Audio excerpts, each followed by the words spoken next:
Beyond the sunset, oh blissful morning, when with our Savior heaven is begun. Earth's toiling ended, oh Lord is dawning. Beyond the sunset, when day is done.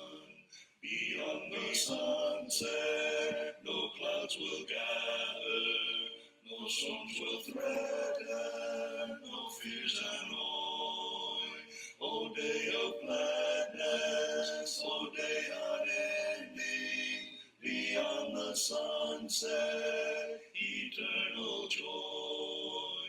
Beyond the sunset, a hand will guide me to God the Father, whom I adore. His glorious presence, His words of welcome, will be my portion on that fair shore. Beyond the sunset, oh glad reunion with our dear loved ones gone before.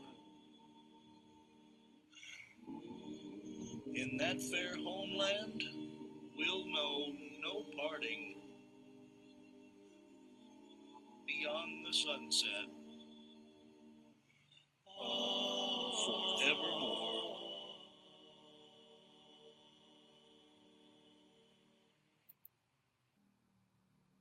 I've enlisted for life in the army of the Lord, though the fight may be long and the struggle fierce and hard. With the armor of God and the Spirit's trusty sword, at the front of the battle you will find me. Hear the tramp, tramp, tramping of the army, the triumph shouting, the foe are routing. Hear the tramp, tramp, tramping of the army, marching on to victory.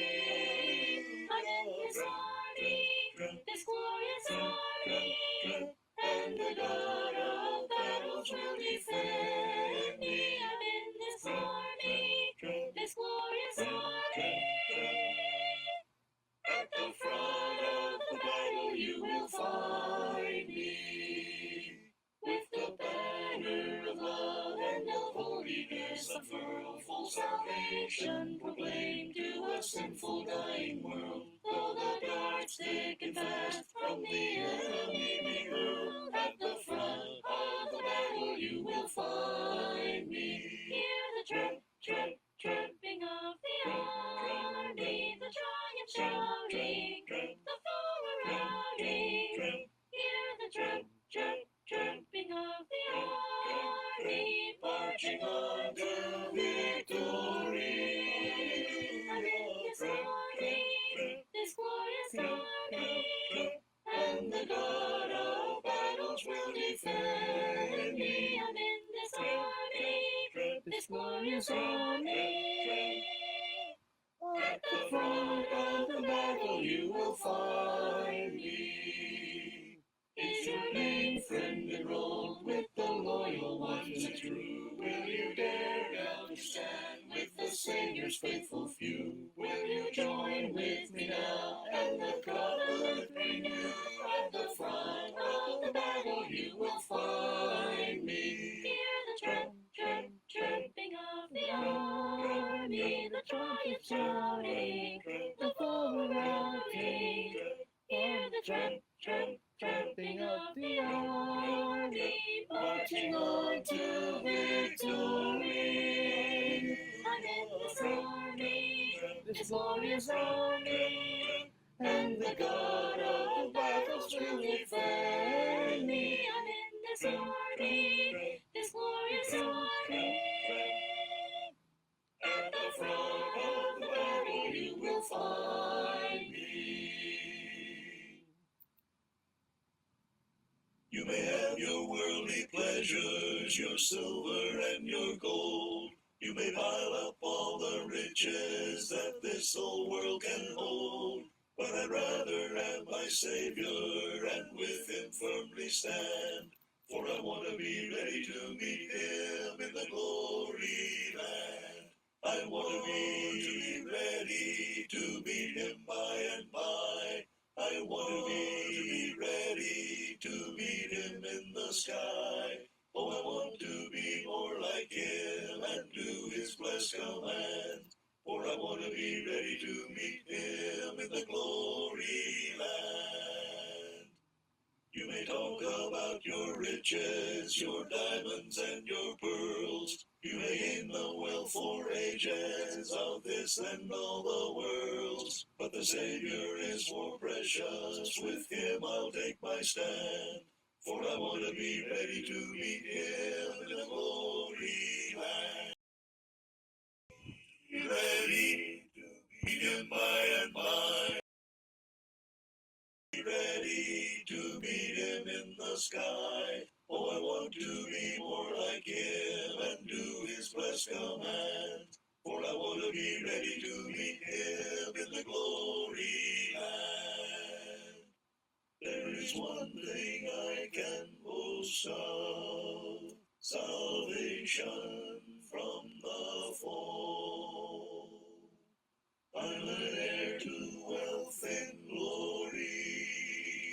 My Father owns it all. That is why I'm shouting happy and go at his command. For I want to be ready to meet him in the glory land. I want to be ready to meet him by and by. I want to be ready to meet him in the sky. Oh, I want to be more like him and do his blessed command. For I want to be ready to meet him in the glory land. I want to be ready to meet him by and by. I want to be ready to meet him in the sky. Oh, I want to be more like him and do his blessed command. For I want to be ready to meet him in the glory land. Magandang gabi mga kapatid. Tayo po ay nandito na lang po sa ating pag-aaral po sa gabing ito. Dapat sana kagabi pero medyo may problema po yung aming internet. Mabagal. Inaayos pa po kaya ngayon po tayo nagkaroon ng pagkakataon na mangaral po sa ating Facebook Live. So magandang gabi sa inyo lahat mga kapatid. Dito po sa isla ng Luzon, magandang gabi sa inyo lahat. Sa ating mga kaigsuonan, maayong gabi sa inyong tanan, mga igsoon. Sa ating mga kakabsat, na imbang garabi, kada kayo amin, kakabsat. Sa ating mga katugangan, sa Bicol Region, Diyos marahay na banggi, sa Itugabos. At sa ating mga kapatid, kaibigan, dyan sa may Pangasinan, Masanto sa Labi, at sa kayon, amin.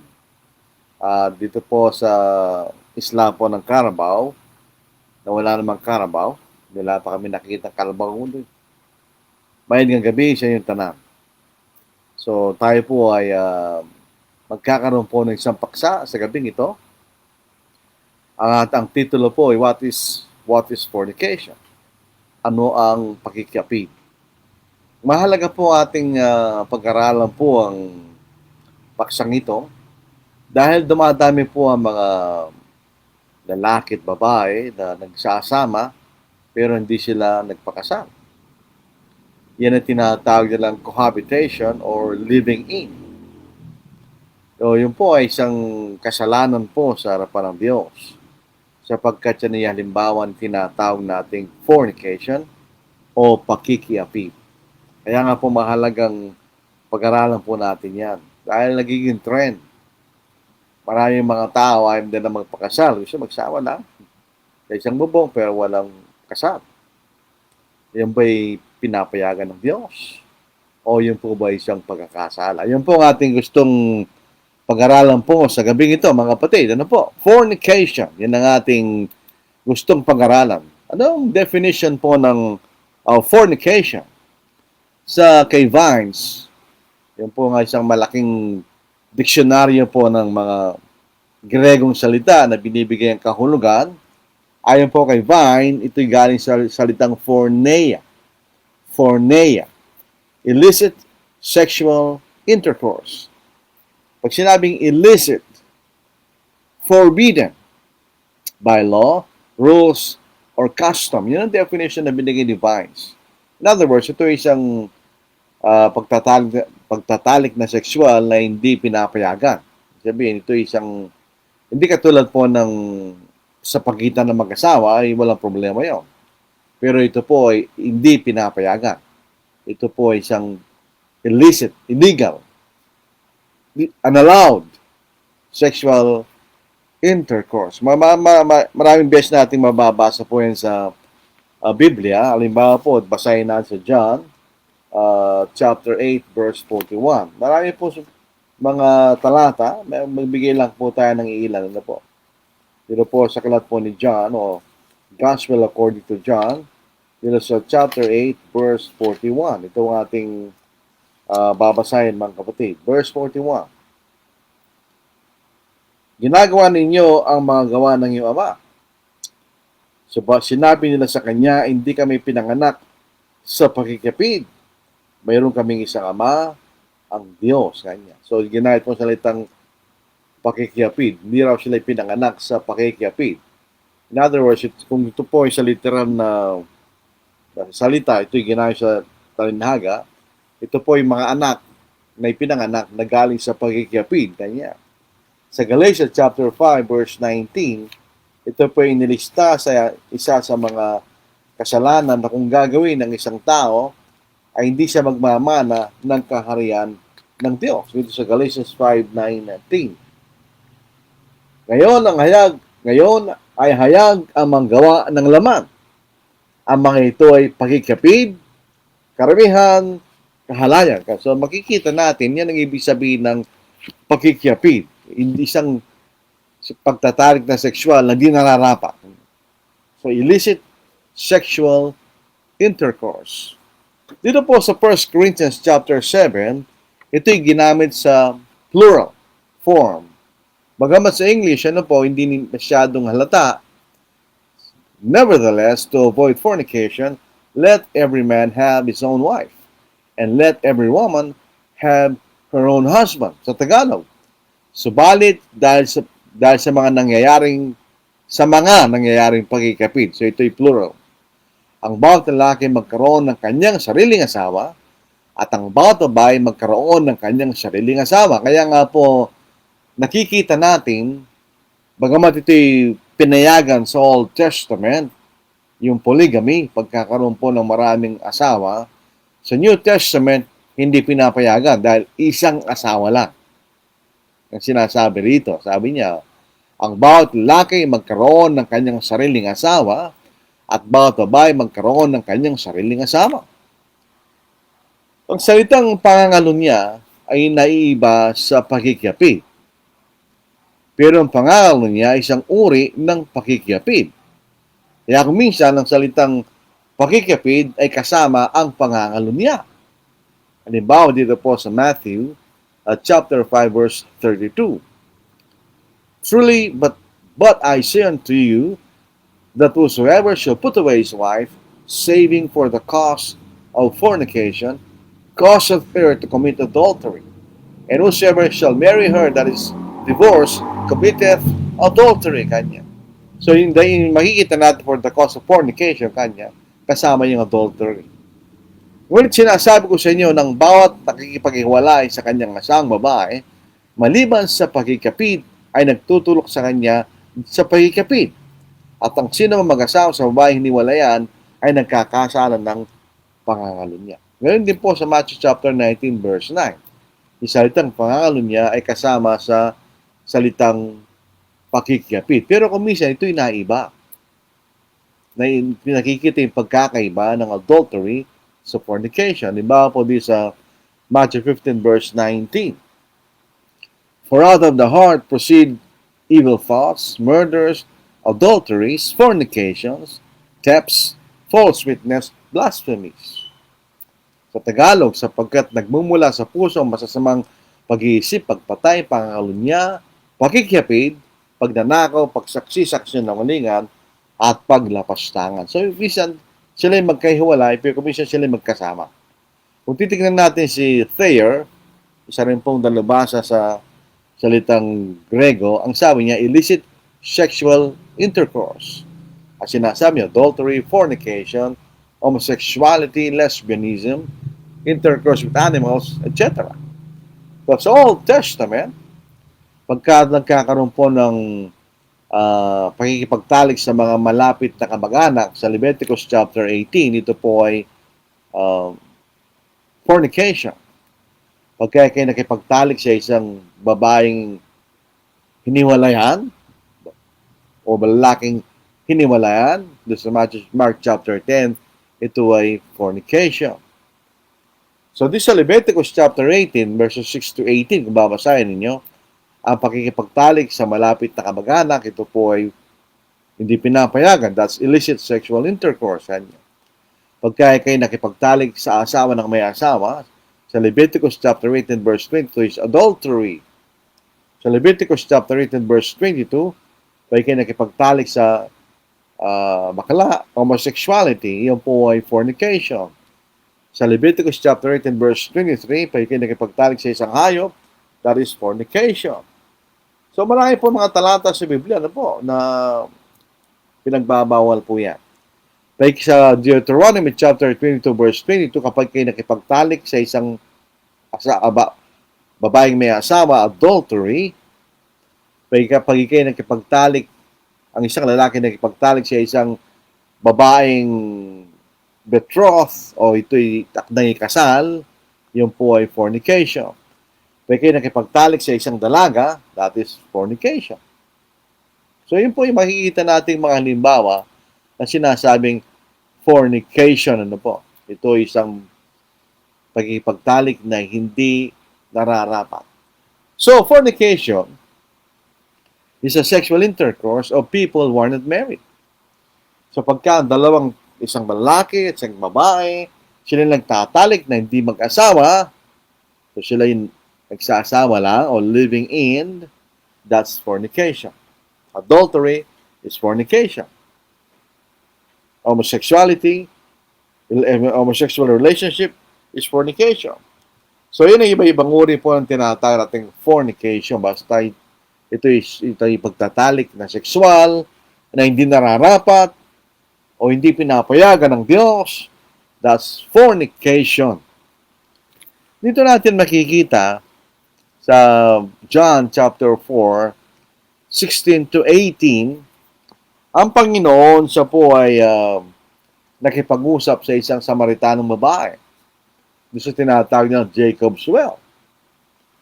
At sila po ay nag-usap. Basahin po natin sa John chapter 4, 16 to 18. Sinabi siya kanya ni Jesus, umalis ka na. Tawagin mo ang iyong asawa at bumalik ka rito. Ang babae sumagot sa kanya, wala akong asawa. Sinabi sa kanya ni Jesus, tama ang sabi mo, wala akong asawa. Sapagkat nagkaroon ka ng 5 asawa at ang kinakasama mo ngayon ay hindi mo asawa. Totoo sinabi mong ito. And ang katanungan po rito, bakit yung 5 ay naging asawa niya? Pero yung kasalukuyan ay di niya asawa. So anong pagkakaiba doon? Kapag meron pong nagtuturo po sa kasalukuyang panahon na pagka nagkaroon kayo ng kasunduan ng isang lalaki at ng babae, nagkasundo sa harapan ng Diyos, mag-asawa na sila. Ay dito po, ano pang pagkakaiba ng 5 doon sa isa? Bakit yung 5 ay naging asawa niya, pero yung isa ay kinakasama lamang niya? So in other words, meron something na makikita natin na nagdi-define na kayo ay nagsasama lamang o kung kayo ay mag-asawa. Meron pagkakaiba yung dalawa. Yung pong pagsasama na hindi kayo mag-asawa ay fornication. Pero yung pagsasama na kayo mag-asawa, hindi yan fornication. So, anong ibig sabihin, no? ang paraan para hindi ka magkasala ng pakikapid, ikaw ay mag-asawa. Di ba sabi po sa 1 Corinthians chapter 7, verse 2, basahin ulit natin. Ito makikita natin, basahin po natin. Subalit dahil sa mga nangyayaring pakikapid, ang bawat lalaki ay magkakaroon ng kanyang sariling asawa. At ang bawat babae magkaroon ng kanyang sariling asawa. So in other words, pag kayo mag-asawa, that's not fornication. So in other words, sinasabi rito, doon sa nabasa natin, doon sa babae Samaritana, na yung kasalukuyan niyang kinakasama, ay hindi niya asawa. In other words, hindi sapat yung kayo nagsasama lang para ituring na kayo mag-asawa. Kasi kasama niya eh. Di ba? Kinakasama niya eh. Pero hindi sila mag-asawa. So in other words, hindi sila mag-asawa kahit sila nagsasama. Ngayon, if living together is sufficient as marriage, kasi may nagtuturo pong gano'n eh. Pag kayo nag-usap at nagkasundo sa harapan ng Diyos, kahit dalawa lang, mag-asawa na kayo. Ay, ang problema natin dyan, paano natin malalaman yung mag-asama at yung nagsasama lang? Di mo malalaman. Di mo malalaman. Paano mo malalaman? Nakita mo, nagsasama sila sa isang bubong. Nakita mo yung isa, nagsasama siya sa isang bubong. Pero nag-usap lang sila sa harapan ng Diyos. At mag-asama na sila. Paano natin malalaman yan? Di ba? Ang sabi ng iba, pagka nagmamahalan daw kayo, yun nga po, kayo yung nagkaroon ng, dahil kayo nagmamahalan, kayo nagkaroon ng pribadong kasunduan sa harapan ng Diyos, so mag-asawa na kayo. That's false argument. Sinasabi mo nila na yung mga nagsasama lang ay hindi nagmamahalan. Hindi mo masasabi yun. Actually, yung pagmamahal ay hindi bahagi at hindi kinakailangan sa pag-aasawa. Bigyan ko yun ng limbawa. Si Isaac, hindi niya kilala si Rebecca. Ang nagkasundo riyan, yung si Abraham, na sinugo niya ang kanyang alipin sa lupain, sa kanyang pinanggalingang lupain, at yung magulang ni Rebecca, pumayag sila. At si Rebecca ay pumayag din. Pero si Isaac, wala siyang alam. Hindi niya alam yun eh. Kaya nga nung papunta na si Rebecca kasama ng alipin ni Abraham, nakasulubong nila si Isaac. Tinatanong ni Rebecca, sino itong lalaking sumasulubong sa ating kanya? Ang sabi ng alipin ni Abraham, yan ay siyang yung Panginoon. So hindi pa sila nagmamahalan daw. Kailan natutong mahalin ni Isaac si Rebecca? Sayin po natin. Sa Genesis chapter 24 verse 67. And Isaac brought her into his mother Sarah's tent and took Rebecca, and she became his wife. And he loved her, and Isaac was comforted after his mother's death. Alam niyo, hindi ito pribadong pag-uusap. Hindi nga natin alam, nag-uusap yung dalawa eh. Ito'y pag-uusap sa pagitan ng mga magulang. Pero si Rebecca ay naging asawa ni Isaac. At kailan yan natutumahalin si Rebecca? Pagkatapos niya na magtalik. Pagkatapos niya naging asawa, doon niya minahal. Basahin natin, ulit sa Tagalog. Dinalan niya si Isaac sa tolda ni Sarah na kanyang ina. Kinuha niya si Rebecca at siya naging asawa niya. At siya kanyang minahal. Kaya't naaliw si Isaac pagkamatay ng kanyang ina. Kailan niya minahal? Pagkatapos na maging asawa si Rebecca. Kasi anong sagot nilang pag nagmamahalan at sila ay nagkaroon ng kasundo sa harapan ng Diyos, kahit hindi sila nagpakasal, sila ay mag-asawa. Wala tayong mababasang gano'n sa Biblia. Papatunayan po natin yan. So in other words, marriage involves more than living together. Hindi lang po kayo nag-usap sa harapan ng Diyos at mag-asawa na kayo. Actually, wala man tayong mababasa sa Biblia gano'n. At wala rin tayong makikita halimbawa sa Biblia na naging mag-asawa sa ganung paraan. Kung meron, pakita nyo. Wala naman tayong mababasa gano'n. Na nag-uusap lang sa harapan ng Diyos, magkasama na sila. Hindi, wala tayong mababasa gano'n. Ang problema natin yan. Paano kung hindi siya naniniwala sa Diyos? Paano sila magsusumpaan sa Diyos na hindi nila pinaniniwalaan? So, hindi sila pwede maging mag-asawa? Yung ba? O, ituloy po natin. Para hindi tayo magkasal ng pagkikapid, kinakailangan tayong maging mag-asawa. To avoid fornication, we should be married. At kailangan tayo maging mag-asawa. At ang Diyos ang nag-ugnay. God does the joining. Hindi ang gobyerno. Alam niyo, minsan, kaanlian na sinasabi ko, tapos meron pa rin magsasabing iba sa sinabi ko. That's misrepresentation. Don't misrepresent. Kasalanan niya sa harapan ng Diyos. Ang Diyos ang nag-uugnay sa isang babae at isang lalaki para maging mag-asawa. Hindi ang pamahalaan. Tandaan po natin yun. Dito po sa Matthew chapter 19, verses 4 to 5, ito ang ating mababasa. And he answered and said unto them, Have ye not read that he which made them at the beginning made them male and female, and said, For this cause shall a man leave father and mother, and shall cleave unto his wife, and they twain shall be one flesh. Wherefore they are no more twain, but one flesh. What therefore God has joined together, let not man put asunder. Ang sabihin ng Diyos sa Genesis chapter 2 verse 24, iiwan ng lalaki ang kanyang amatina at may kibisan sa kanyang asawang babae at sila maging isang laman. Hindi applicable kay Adam and Eve. Wala naman sila magulang, hindi ba? Lahat na nagsimula sa Genesis chapter 1 sa paglalaro ng Diyos are all exceptions. Halimbawa, si Adam and Eve, they were not born. They were created adult already. Hindi sila ipinanganak. Yung mga halaman, hindi sila itinanim. Sila nilalang ng Diyos. Yung mga hayop, hindi rin sila ipinanganak. Sila nilalang ng Diyos directly, na hayop na kaagad. So, afterwards, doon pa lang umiral ang batas ng kalikasan at anumang batas na pinairal ng Diyos. So, noong nagkaroon ng mga magulang ng mga tao, yan ang paraan ng nakikita natin. Pero hindi pa rin sinasabi ng talatang yun kung kailan sila pinagsama ng Diyos. Basta alam natin, sila pinagsasama ng Diyos. Dito po sa Tagalog.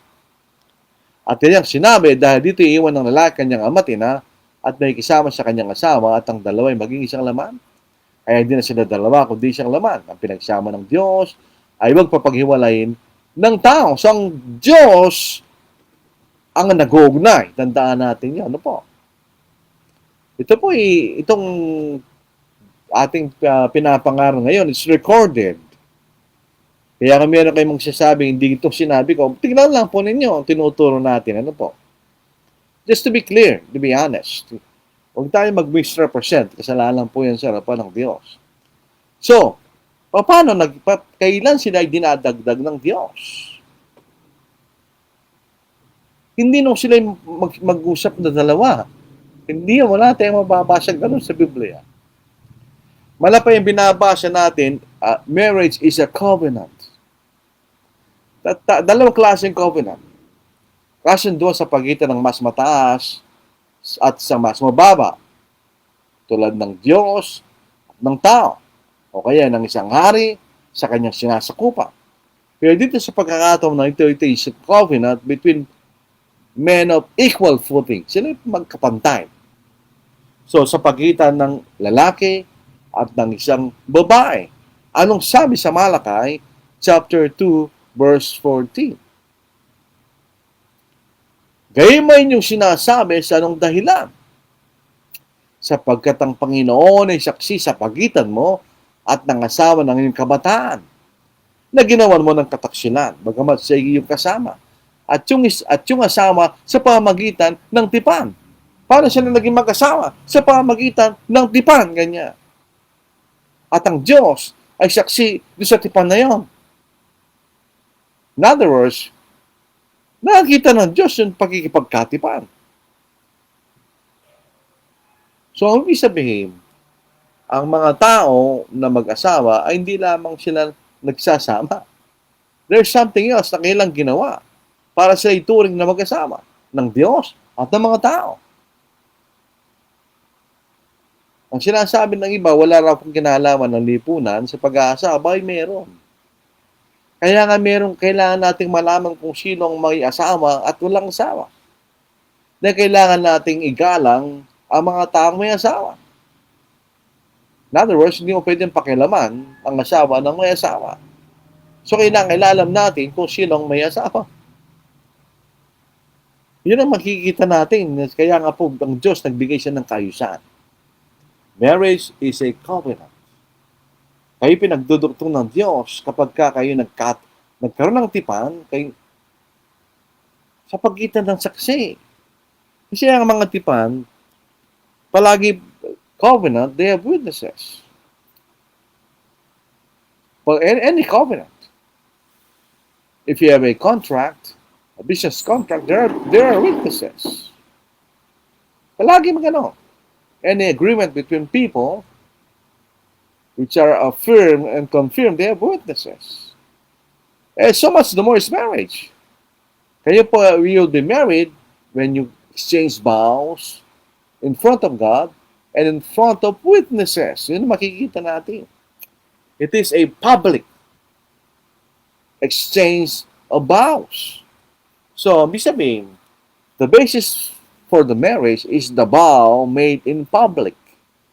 Whether it's a tribal ceremony, or a civil ceremony, or a wedding ceremony. Ano mang klaseng ceremony? Any kind of ceremony where a man and a woman exchange vows. That's a covenant. That is accepted before God. Makikita natin, they are not married, not after the ceremony, not actually, but after they have made the vow of marriage in front of witnesses.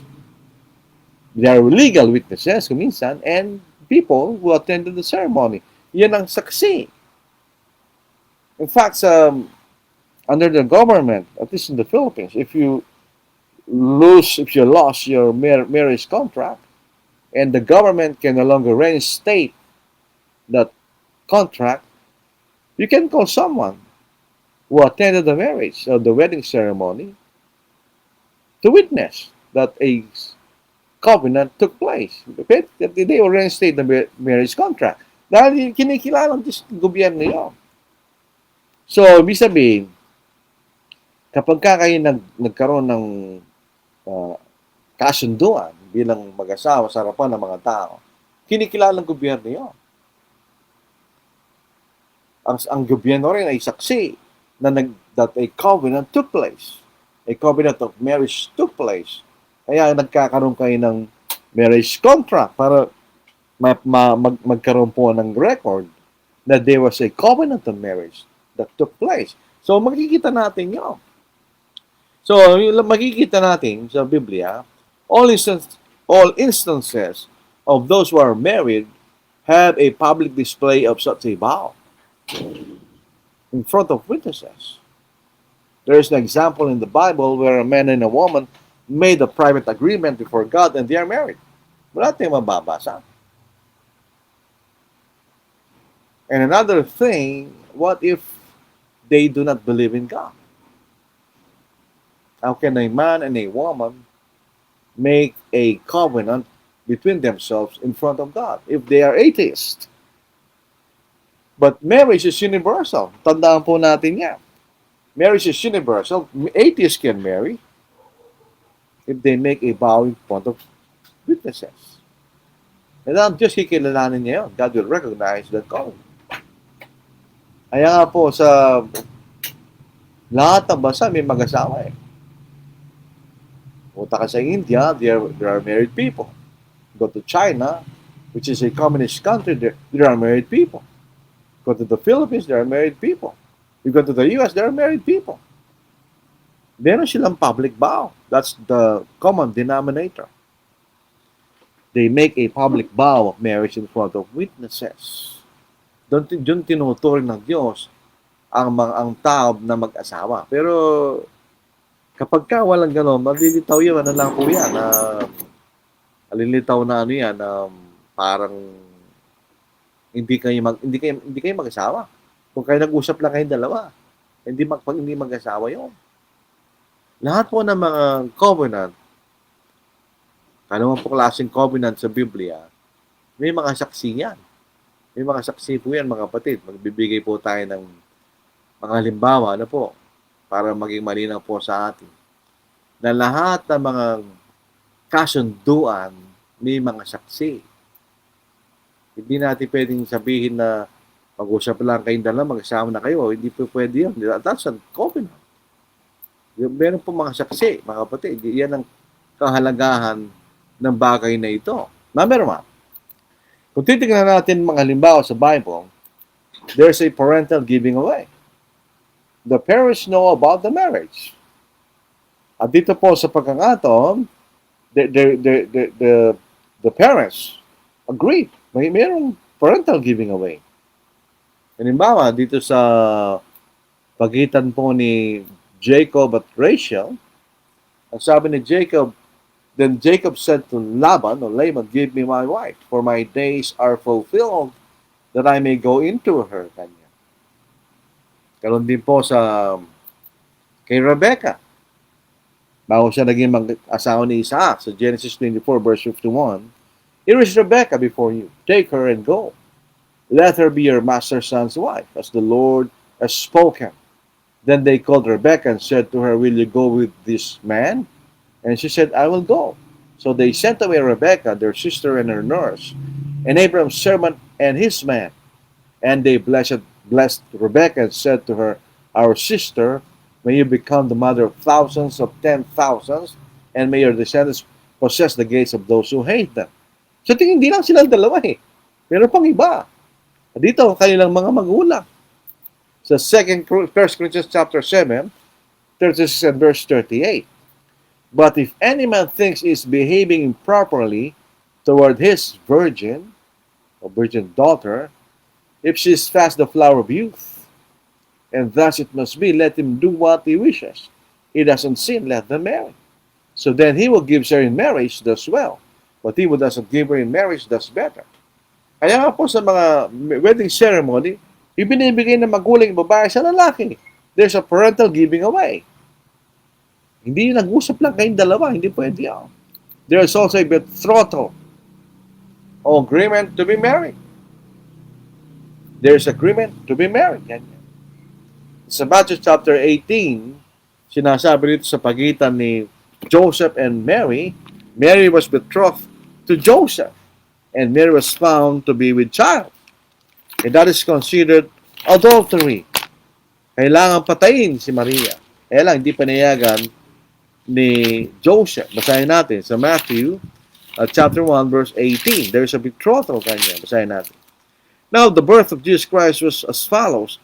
After his mother Mary was betrothed to Joseph, before they came together, she was found with the child of the Holy Spirit. The point is, under the Jewish law betrothal, when you are betrothed, if a woman is betrothed to a man, they are considered legally married, but they cannot have sexual relationship until they are married.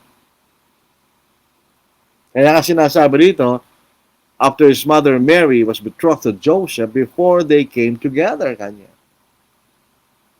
So, ibig sabihin, meron betrothal, may engagement, and it is known. Even the betrothal engagement is known. Tingnan niyo sa Genesis 29 verse 18 to verse 20. Now, Jacob loved Rachel, so he said, I will serve you 7 years for Rachel, your younger daughter. And Laban said, it is better that I give her to you than I should give her to another man. Stay with me. So Jacob served 7 years for Rachel, and they seemed only a few days to him because of the love he had for her. So there is betrothal. So yung agreement to be married. So makikita natin. Sabi nga kanina, the law of Moses betrothal is legally equivalent to marriage, but not really the same. Yung binasa na sa Matthew chapter 1 verse 18, wala sexual relationship when they are betrothed. Hindi pa sila legally married, but not actually married technically dahil they cannot yet have sexual relationship. They can only have sexual relationship after they are married. Tingnan niya sa Matthew 1:24. Then Joseph, being aroused from sleep, did as the angel of the Lord commanded him and took to him his wife. And he did not know her till she had brought forth her firstborn son, and he called his name Jesus. Again, dito po sa Deuteronomy 20 verse 7. And what man is there who is betrothed to a woman and has not married her? So meron silang engagement, betrothal, pwede pa sila mag-asawa. So the betrothal is agreement to be married. But they are not married. Tingnan natin sa Deuteronomy chapter 20 verse 7. And what man is there who is betrothed to a woman and has not married her? Let him go and return to his house, lest he die in the battle, and another man marry her. Kanya. So, paano kayo ka nag-usap lang kayo? So, hindi kayo mag-asawa. Sa betrothal, nag-usap na sila. And even betrothal as witnesses. Nag-usap na sila. They want to be married. Pwede pa sila mag-asawa. Kaya paano nasasabihin pagka nag-usap kayo, mag-asawa na kayo? Eh, hindi pwede yun. Hindi pwede yan, mga kapatid. What are the nature of covenants? It is signed and written. Dito sa Nehemiah chapter 9 verse 38. Because of all this, we make a sure covenant and write it. Our leaders, our Levites, and our priests seal it. So there's a written covenant. It's in Jeremiah chapter 3 verse 32 verse 10 to verse 12. And I signed the deed and sealed it, took witnesses, and weighed the money on the scales. So I took the purchase deed, both that which was sealed according to the Lord's custom, and that which was open. And I gave the purchase deed to Baruch, the son of Neriah, son of Maaseiah, in the presence of Hanamel, my uncle's son, and in the presence of witnesses, who signed the purchase deed before all the Jews who sat in the court of the prison. So you purchase something, there is an agreement, and it is signed, and there are witnesses. Tuloy pa natin. Dito po sa Ruth, chapter 4, verse 7. The covenant is ratified by loosing the shoe. Basahin natin. Now, this was the custom in former times in Israel concerning redeeming and exchanging to confirm anything. One man took off his sandal and gave it to the other, and this was a confirmation in Israel. Therefore, the close relative said to Boaz, buy it for yourself. So he took off his sandal, and Boaz said to the elders and all the people, you are witnesses this day that I have bought all that was Elimelech's, and all that was Shilon's and Malon's from the hand of Naomi. Moreover, Ruth the Moabites, the widow of Malon, I have acquired as my wife, to perpetuate the name of the dead through his inheritance, that the name of the deed may not be cut off from among his brethren, and from his position at the gate you are witnesses this day. And all the people were at the gate, and the elders said, we are witnesses. The Lord make the woman who is coming to your house like Rachel and Leah, the two who built the house of Israel, and may you prosper in Ephrathah and be famous in Bethlehem. So may saksi, di ba? Yung pag-aasawa ni Ruth and Boaz, there were witnesses. May saksi. Dito sa Genesis 26 verse 27, and Isaac said to them, why have you come to me, since you hate me and have sent me away from you? But they said, we have certainly seen that the Lord is with you. So we said, let there now be an oath between you and us, and let us make a covenant with you, that you will do us no harm, since we have not touched you, and since we have done nothing to you but good, and have sent you away in peace, you are now blessed of the Lord. And they made them a feast, and they ate and drank. Kumisan, it's confirmed by a feast.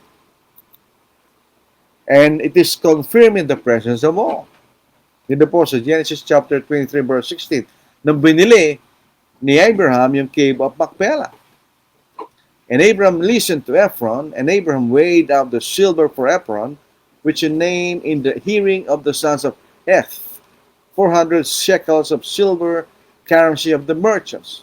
So the field of Ephron, which was of Macpelah, which is before Mamre, the field and the cave which was in it, and all the trees that were in the field, which were within all the surrounding borders, were deeded. Abraham as a possession the presence of the sons of Heth, before all who went in the gate of his city. And after this, Abraham buried Sarah his wife in the cave of field of Macpelah, before Mamre, that is Hebron, in the land of Canaan. So the field and the cave that is in it were deeded to Abraham by the sons of Heth as property for a burial place. It was confirmed in the presence of all. Yun ang nature ng covenant. There is a public knowledge of the agreement. There are witnesses. It is ratified. It is confirmed. It is written. It is signed. Yan makikita natin nature of covenant. So if marriage is a covenant, it's a public vow in the presence of witnesses. Kaya nga ang gobyerno pumapasok dyan. There's a marriage contract. It's a evidence of the covenant of marriage. So paano natin sasabihin yung mag-usap lang kayo, mag-asawa na kayo? Hindi pwede yun. Sapagkat ang pag-aasawa is a covenant. It's a covenant. Tingnan ninyo. Sa John chapter 2, di ba merong wedding at Cana? May mga tao doon, di ba? There were witnesses at the wedding at Cana. Katulad sinabi natin kanina, si Boaz, the truth. They were married in front of witnesses. Ito po ayon sa kautusan ni Moises. Yeah, that's true. But it is also the love of God. Yung Diyos na nag-utos no. Hindi tao. Pinalitan na ba yan sa New Testament? Hindi, pareho pa rin. In lieu of the law of Moses, we have the government. Minsan, kailangan pumasok sa proseso ng pamalahan para magkaroon ka ng karapatan na ikay kasal sa harapan ng saksi. Yan gan, hindi gobyerno nag-uugnay, ang Diyos. Pero ginagamit ng Diyos ang gobyerno. Kasi that's the protection of the covenant. The government protects the covenant of marriage. Kaya nga, nire-restore sa gobyerno The government will protect that covenant. The government recognizes that there was a covenant that happened, a covenant marriage that happened. Kinikilala ng gobyerno yun. So, yung makita niya. So, living in is fornication. Living together or cohabiting, a man and a woman cohabiting, living together without the benefit of marriage is fornication. A man and a woman who make a vow before the Lord and not married is fornication. Ang keyword dito, marriage is a covenant. Napakasimple lang. You just have to know what covenant is. And you will know when are you really married. Tingnan ninyo, from practical point of view, when will a man and a woman go to their honeymoon? Before the ceremony of the vow, or before the public declaration of the vow of marriage, or after they made the vow.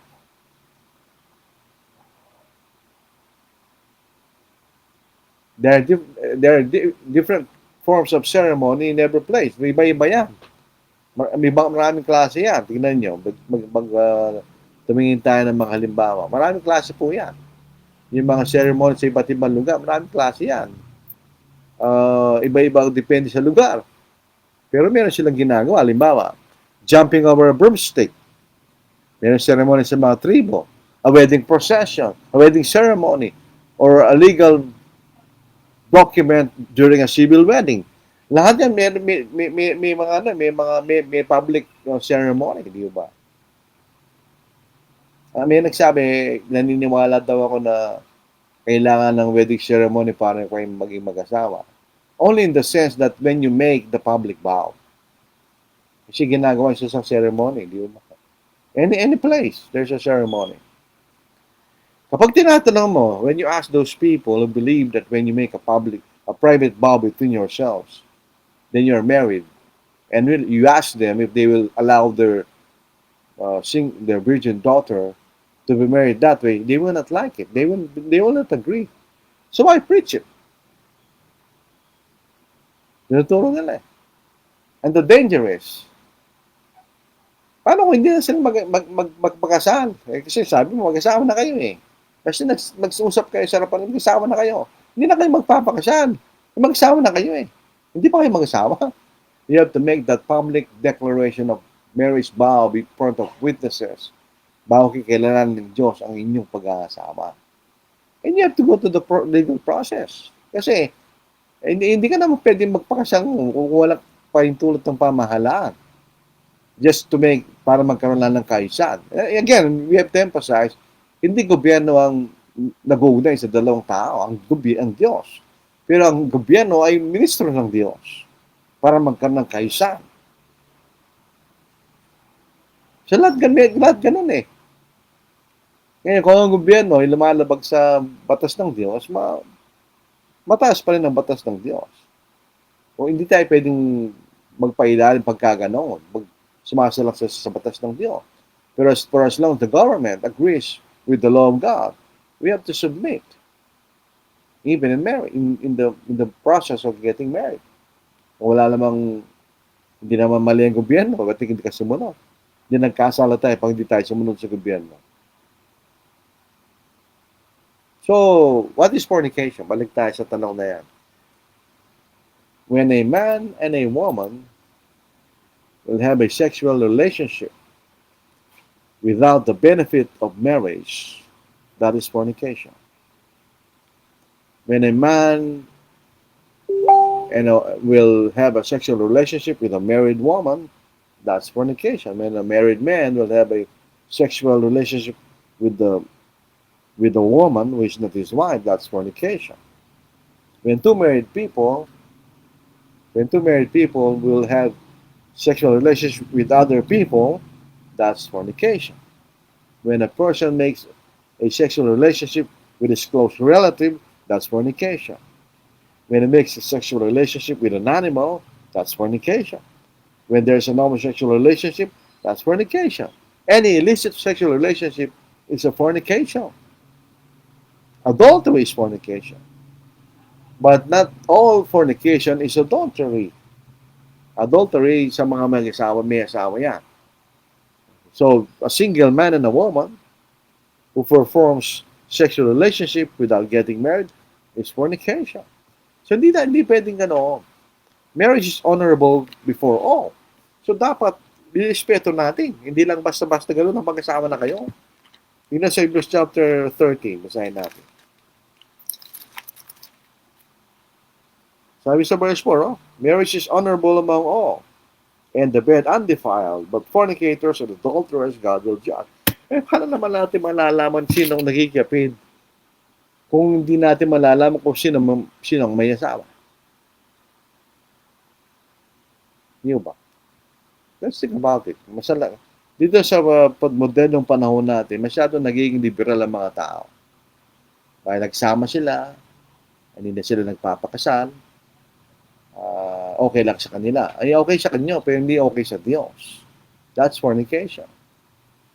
In danger extreme na makikita natin, yung sinasabi, nag-usap lang kayo sa harapan ng Diyos, that's fornication. Kasi kailangan kayong ang kasal, it's a covenant. So you have to have a covenant before witnesses, before God will recognize their covenant. Yun ang sinasabi ng Biblia. Kaya nga hindi po pwede nag-usap lang kayo, magsawa na kayo. Hindi pwede yun. May pahintulot ang mga magulang. Yung legal age is just invented by man.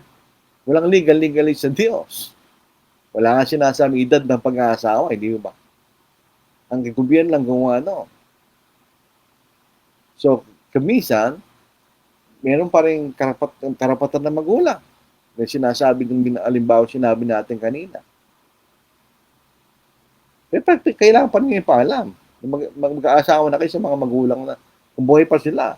O sa pinakamalapit na kamag-anak kung wala nang magulang. Hindi lang basta ba kayo dalawa mag-uusap, mag-asawa na kayo. So dati nakita sa Biblia yun. Wala pa akong nakita gano'n eh. Inahanap ko, wala pa akong nakita. It's always a public. It's a public thing. Before witnesses. Yung public vow of marriage. Makita natin. So ito po ang ating pag-aaral po sa gabing ito. Sana naging maniwalag po sa atin. I know this is controversial. Controversial po ito. Kasi talagang gano'n, may mga bagay na controversial, mga kapatid. So, kailangan nating mag-ingat. Baka naman tayo ay nagkakasala ng pakikiapid. Pakikiapid. So, meron po tayong mga tanong. Malaya po kayong maglagay ng katanungan ninyo. At sasagutin natin sa ating makakaya. Pero wala kayong tanong, okay lang po. At least, nagkaroon tayo ng pag-aaral. Yung ano ang ibig sabihin ng fornication. Kasi marami nagtatanong niya. Sabi nila, paano kung nagsasama lang sila, meron sila mga anak, mag-asawa sila? Hindi sila mag-asawa, nagsasama lang sila. Kahit may mga anak na kayo. Hindi pa rin sila mag-asawa. They're just living in. So there's a process that differentiates between fornication and being married. Sana naging maliwalag po sa atin yun. So yung mga singles na gusto mag-asawa, there's a process of getting married. It's a covenant. However it is done, in every place, there should be a covenant, a public vow of marriage before witnesses. Yan ang tatanggapin ng Diyos. Pero yung nag-usap lang ng dalawa, hindi ko nababasa po sa Biblia. Wala akong nakikita gano'n. Kung merong nagsasabi no, pero kayo kalayang patunayan ninyo. Pero as far as I'm concerned, wala akong makikita gano'n sa banal na kasulatan. So wala na po tayong tanong. Salamat po sa inyong pakikinig. Pass me not, O gentle Savior, hear my humble cry. While on others thou art calling, do not pass me by.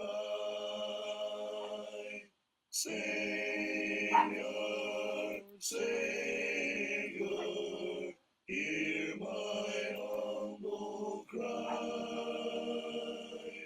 While on others thou art calling, do not pass me by.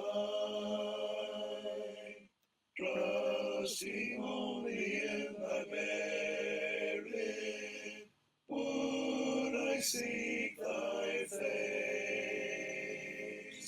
Heal my wounded, broken spirit. Save me by thy grace.